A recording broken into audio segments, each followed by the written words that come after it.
Olá, amigos da JPTV e do portal JP News. Estamos aqui mais uma vez na cadeira do dentista com o Dr. Newton Zirbes. E hoje nós vamos falar um pouquinho mais sobre a história de Montenegro, alguns assuntos bem legais que estão na memória do Dr. Newton Zirbes. Tudo bem, Newton? Tudo bem, tudo bem.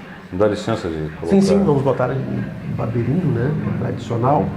Newton, eu me lembro vagamente de pessoas terem discorrido sobre os carnavais de antigamente aqui, que eram muito fortes nos clubes sociais, né? Qual é a passagem que tu tem do carnaval de Montenegro? Em Montenegro, realmente, naquela época da juventude, nós tínhamos em Montenegro os carnavais bem disputados. As sociedades faziam vários carnavais. E um dos carnavais que eu me recordo agora, rapidamente, era do 7 de setembro.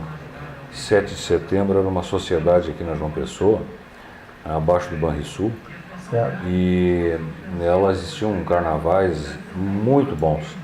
E eu vou te contar uma passagenzinha no carnaval, em que naquela época a gente pulava o carnaval, às vezes fazendo fila, né? Blocos, em volta. E eu tô pulando o carnaval com a minha namoradinha e tal, e uma gripe louca. Levei um lencinho, né, no bolso da bermuda, assim, e tô ali pulando, de vez em quando eu passava o lenço no nariz, né, com aquela coriza, né, e era a época de lança-perfume. Certo. E aquela turma, né, e um olhando para mim e dizia, esse cara tá com lança-perfume. E eu puxo o lenço e tal, quando eu vou limpar meu nariz, ele me tira o lenço e sai cheirando, pensando que era lança-perfume. Pegou uma baita gripe, né? Nossa Senhora! Esse é um casinho, né? Isso foi no 7 de setembro, então? 7 de setembro. 7 de setembro era uma sociedade... Qual é a característica dela, assim, em relação ao Rio Grandense? Não, eu vou te explicar. Do chimarrão? Ela depois se uniu com o chimarrão e formou o Clube do Comércio. Certo. Eram sociedades, inclusive, na época de Uri, eu vi muito... Nasceu o DTG, o CTG 20 de setembro, sim, nasceu no 7 de setembro. Mas o 7 de setembro abdicou da sede deles e sim, foram tudo para o Clube do Chimarrão. Foram lá para o Chimarrão, subiram, ficaram lá naquele local, naquela esquina. Certo. E o que funcionou depois aqui no 7 de setembro? Depois, futuramente, ali foi vendido e funcionou a agropecuária. A agropecuária. E casualmente, depois dessa agropecuária, eu adquiri o terreno, faço fundo comigo aqui. E hoje está um terreno baldio, um prédio muito antigo, né? Daí agora tem um terreno ali que é meu. Bom, o Newton já falou sobre os carnavais do passado, agora eu quero fazer uma pergunta para ele, olha só. Newton, Querp. Nós temos uma tradição aqui no Vale do Caí muito grande de Querp, principalmente no interior, que hoje em dia ainda permanece, né? Sim. Tu tem alguma passagem aí do Querp? Tem muitas, mas uma que eu me recordo bem é a turma, a gurizada. Nós estávamos no ginásio. E a gente tinha a turma, a mesma turma que andava com o caminhãozinho, andava também... Pode relembrar? Quem eram eles? Para nós nos dirigir, nós éramos menores. Quem eram eles? Só para a gente relembrar. Olha aqui, nessa do Querp, vou te contar. Nós não tínhamos como nos dirigir para o interior, para os Querp. Porque Querp tinha, naquela época, tinha no inverno todas as semanas. Certo. E quem nos levava era o Paulo Serafim. Paulo Serafim. Filho do seu Serafim, o Paulo Oliveira, né? Que era colega de aula. E ele tinha carteira na época? Ele não tinha. Não tinha? Não tinha. Então, mas o pai dele emprestava para ele. Certo. E ele tinha uma rural. E a rural era de trabalho, o seu Serafim. Mas só tinha os bancos da frente, né? Sim. Então, para nós nos dirigirmos, né? Aquelas fatiotinhas todas, né? Nós sentávamos, ficava meio acocado atrás, né? E nós íamos, né? E a minha mãe um dia viu nós saindo, eles vieram me pegar, né? Ficou com muita pena de mim. Aí me deu uma cadeira daquelas de abrir, sabe, de deitar assim.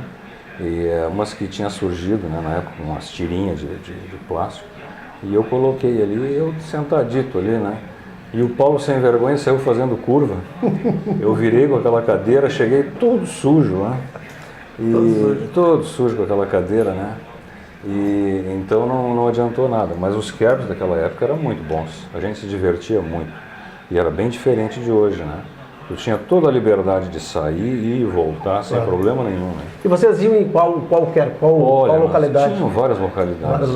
Sim, a melhor que nós íamos era a Harmonia, né? Harmonia? A Harmonia tinha 2 salões lá, né?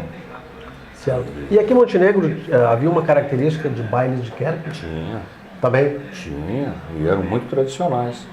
Certo. Eu, por exemplo, participei de uma ocasião de umas apresentações que eram feitas, né?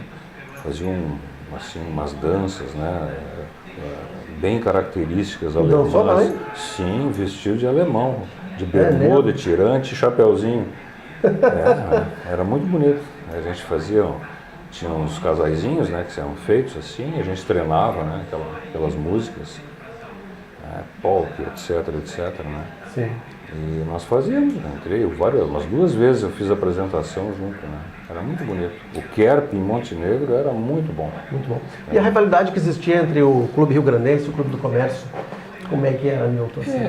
Sabe que tinham várias sociedades aqui, né? Tinha, por exemplo, tinha o 7 de setembro, tinha o Chimarrão. O Operário já existia? Tinha o Operário, tinha o Clube Rio Grandense. Mas na realidade o Clube Rio Grandense, a origem dele foi a origem dos alemães, né? Os alemães que fundaram. E ele mantinha aquelas tradições, né? Os alemães sempre com uma característica mais de rigor, né?